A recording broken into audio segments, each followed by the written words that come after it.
Welcome back, everyone. Today we have a very special guest with us who is going to discuss her journey on breast cancer and how she overcame this awful dread disease that affects so many women.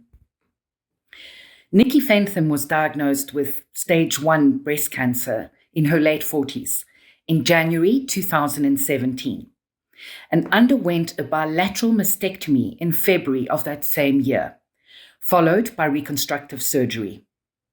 Her journey has been a series of painful and expensive surgeries with side effects that still continue today.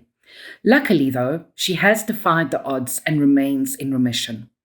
Her story is one of incredible courage and determination to fight a dread disease that in South Africa affects 1 in 3 women.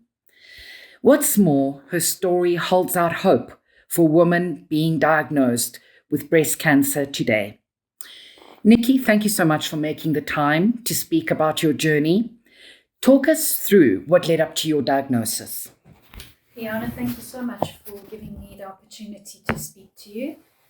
So leading up to the diagnosis, I'd actually had a history of benign breast cysts that were through my late 20s and into my 30s. So I'd already had 2 previous surgeries to have those removed. And I'd become a little bit lazy with my checks. So I've got a history of breast cancer in the family. So I was supposed to go at least once a year to have the mammogram and ultrasound done. And because of these benign cysts, I had very lumpy, dense breast tissue. So I'd feel that there was something, and then I'd think, I don't want to go through this again. Maybe it's another one. Maybe if I don't think about it, it'll go away. And in 2016, I saw my sister-in-law at Fourways Life Hospital, and she was there for her mammogram. And she said to me, "Nicki, you haven't been for ages." I thought it was 3 years. It was actually 6 years. Wow. Since I'd been. And I did have a lump that was bothering me.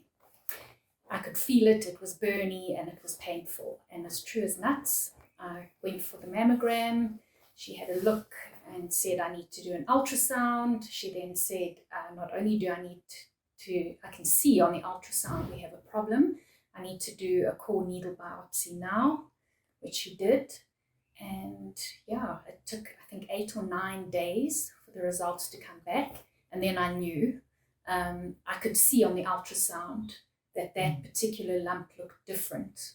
It almost looked like a starfish, whereas benign lumps are very contained with solid margins. Right. This one looked like a little starfish.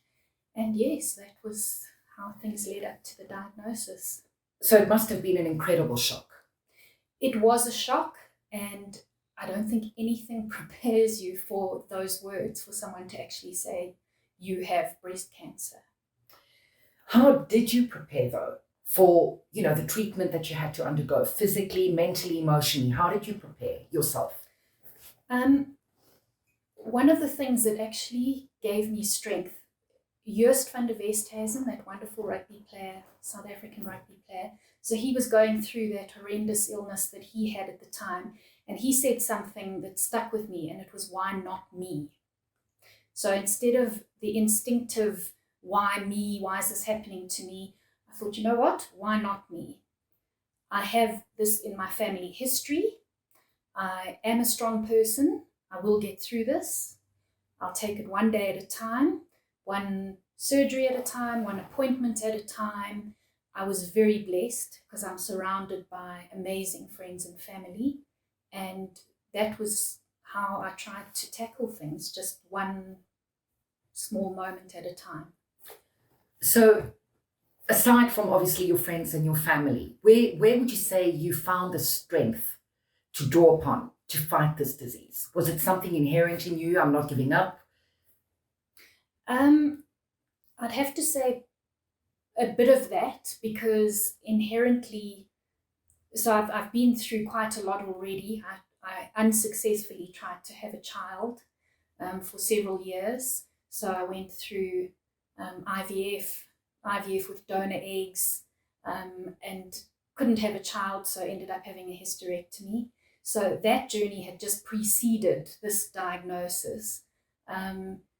So inherently, I'm so sorry.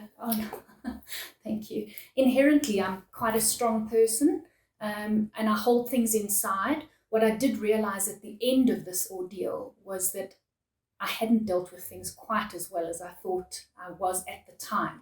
I made it through and I was strong, but sometimes being strong is not actually the best way to get through something. So, yeah, I just quietly, I suppose I was also trying to protect the people around me, because sometimes it's easier being the person going through a trauma than being someone watching your loved ones go through a trauma. I understand that. And my mom in particular was beside herself. So there was a part of me that was trying to protect and shield everyone around me. And I just thought, I'll get through this and I'll worry about myself at the other end of the journey. And yeah, that's kind of how I did it. Was there ever a moment when you thought, I might not survive this? Or were you not even willing to entertain that idea in your head? Well, in terms of the diagnosis, I knew physically that I was lucky because my diagnosis was very early. But there's a lot that goes through your mind, not the least of which is, I'm covered in scars. So there is that part of you that thinks I'm not feminine, I'm not beautiful. So there's that side of things. And then there is the fear. What if it's misdiagnosed? What if they missed something during the surgery? What if it comes back? So there is a whole lot going on. So I suppose logically, I knew that I would make it, but emotionally, there definitely were days where I felt really sorry for myself. Understandably so.